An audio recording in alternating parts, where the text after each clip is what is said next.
Bonjour, merci d'être fidèle au site de la vallée du Costour.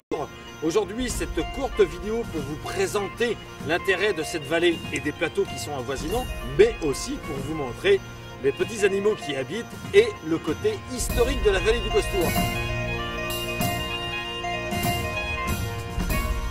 Alors, on constate en descendant vers la carrière qui est juste derrière moi, il y a énormément de sources qui alimentent la vallée du Costour. Cette source, c'était de l'eau de qualité à l'époque. C'est-à-dire que grâce à cette eau, beaucoup de gens pouvaient vivre, venir puiser et boire directement cette eau. Et justement, c'est pour ça qu'on a construit un peu plus bas la poudrerie qui nécessitait de l'eau de qualité. On continue cette petite balade. Alors voilà, ça c'est assez marrant, c'est assez sympathique dans cette vallée du Costour. Là, j'ai juste fait un petit écart, hein. Il y a le grand chemin qui nous permet d'aller donc à la poudrerie, ce grand chemin qui était donc emprunté par les camions de la carrière Marc, qui exploitait donc le grand étang qu'il y a sur le haut de la vallée du Costour. Et puis il y a ces petits chemins qui sont tout à fait sympathiques. Certains sont empruntés par des vététistes ou par des randonneurs. Et ces chemins, ça vous permet de rentrer en communion avec cette nature un petit peu sauvage. Et si vous êtes patient, calme, si vous ne faites pas trop de bruit comme moi en ce moment, ça vous permet de croiser un couple de chevreuils, des renards ou alors des écureuils. Et pourquoi pas, si vous vous baladez un peu tard la nuit, des blaireaux. Enfin bref, voilà. C'est vraiment exceptionnel de rencontrer en plein milieu d'une ville comme Guipava et Quérillon, une vallée préservée. Et préservée pourquoi? Parce que justement, sur les pourtours de cette vallée, il n'y a pas de construction, il n'y s'y trouve que des champs. Suivez-moi. Alors voilà, donc on se trouve toujours en direction de la poudrerie. Et là, on croise une maison, une ancienne bâtisse, qui servait aux gardiens de la carrière. Donc jusqu'à récemment, une famille habitait encore à l'intérieur de cette maison pour garder la carrière, donc il y a 30 ou 40 ans. Et cette maison était allée à l'abandon. Malheureusement, ce qu'on peut constater, c'est que des personnes viennent détériorer cette maison. Encore il n'y a pas trop longtemps, elle était entièrement fermée et la grande porte métallique en bas était aussi parfaitement fermée. Là, on s'aperçoit qu'il y a des volets ouverts au-dessus avec des vitres de cassées et que le bas, la grande porte métallique a été défoncée. Bon, c'est dommage, il faudrait peut-être pas trop laisser ça en l'état et soit raser cette maison ou la transformer en une maison de la nature ou une maison de l'environnement.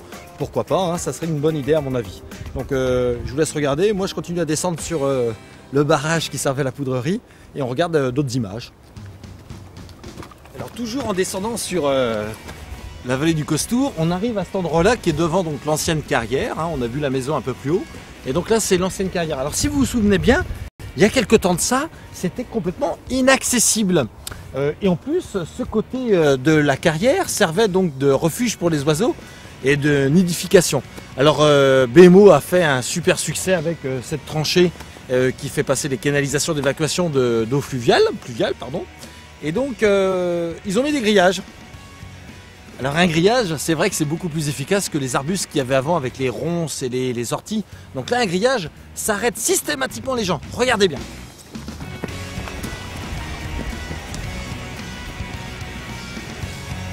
Ouais. Voilà. On arrive donc au bâtiment de l'ancienne poudrerie, un des bâtiments de l'ancienne poudrerie. Alors le bâtiment est tout au fond là-bas du chemin. Et ici, on a encore d'énormes infrastructures qui sont des vestiges de cette activité économique qui date de 1880-1890.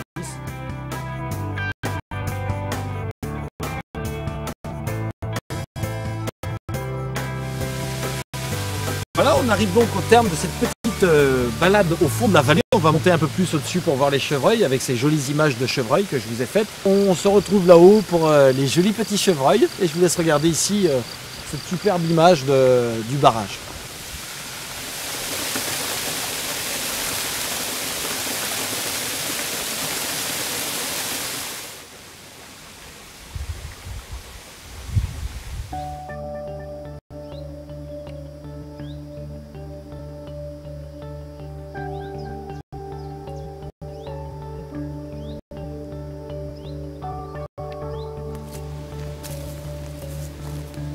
Voilà, on se trouve donc sur les hauts des plateaux de la vallée du Costour, au niveau des champs. Alors si vous voyez que mon regard regarde à droite ou à gauche, parce qu'en même temps j'espère pouvoir capter un chevreuil ou filmer un chevreuil En résumé, pour cette vallée du Costour, on s'aperçoit qu'elle a plusieurs atouts et plusieurs intérêts.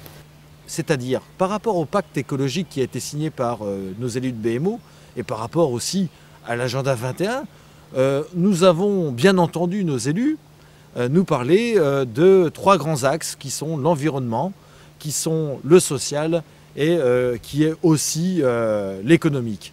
On nous a parlé de faire rentrer la nature au sein des villes. Mais pourquoi la faire rentrer alors qu'elle y est déjà? Si cette vallée existe et est toujours présente, c'est justement parce qu'elle n'a pas été urbanisée. On nous a parlé donc d'économie.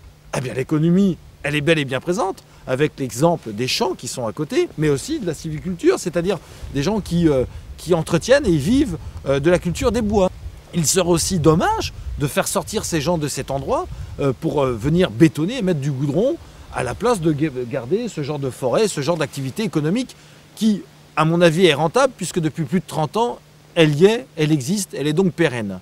On nous a parlé pour finir de logement, de social. Eh bien le logement, comment peut-on imaginer le logement en mettant ou en entassant 3000 à 6000 logements? Pourquoi ne pas plutôt réfléchir sereinement sur un développement réellement durable et pérenne dans le temps en installant des maisons éco-durables, mais réellement éco-durables, c'est-à-dire avec toutes les études possibles et technologies possibles du 21e siècle. En prenant exemple par exemple sur BZ, les Anglais l'ont fait, alors pourquoi pas les Bretons? Il y a 10 ans de ça, les Anglais ont développé un quartier entièrement éco-durable. Ce quartier est une réussite sur le point de vue environnemental puisque lorsqu'il fait 0 degré à l'extérieur, dans les maisons sans chauffage, il fait 16 degrés. Alors c'est vrai, il y a peut-être des problèmes de ramassage de poubelles, mais je pense que les Bretons ne sont pas bêtes et sauront en tirer les conséquences pour améliorer le petit problème de ramassage des poubelles. Donc 500 logements en éco-durable, c'est 10 à 15% sur le coût d'une maison normale, donc il n'est pas bête ou inutile de penser que c'est réalisable. Le but, c'est de montrer, de prouver qu'on a réellement cette volonté politique.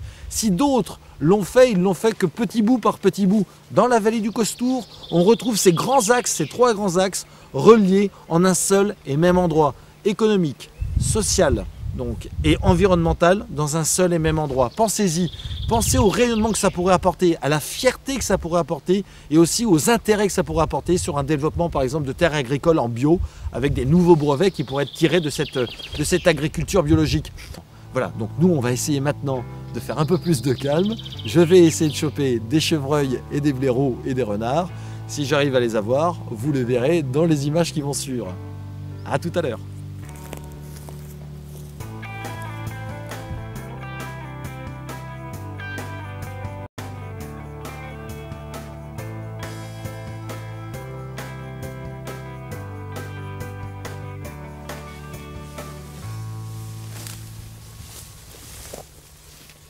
Voilà, la nuit commence à tomber sur la vallée du Costour. Je vais vous laisser. Vous ne me voyez pas, donc je vais allumer un petit peu la lumière, comme ça vous allez peut-être mieux me voir. Je viens de rencontrer donc 2 chevreuils qui partaient se coucher et un renard qui partait lui, à mon avis, à la chasse. Donc je vais laisser tout ce beau monde s'occuper durant cette nuit. Et ce que vous remarquez, c'est ce silence qu'il y a dans cette vallée du Costour. Si on met ici 3000 ou 6000 logements, il est fort à craindre que ce silence tant apprécié par moi-même, mais surtout par les animaux, ne fasse pas bon ménage, sans vouloir faire de jeu de mots, avec la faune et la flore qui habitent dans cette vallée. Alors pourquoi construire 6000 logements dans cette vallée du Costour, alors qu'on s'aperçoit qu'il y a de la place un petit peu ailleurs, et que justement préserver cet écrin de verdure en plein milieu de la ville serait plutôt une chance et un exemple pour nos élus et pour l'ensemble de la Bretagne. Bonne soirée.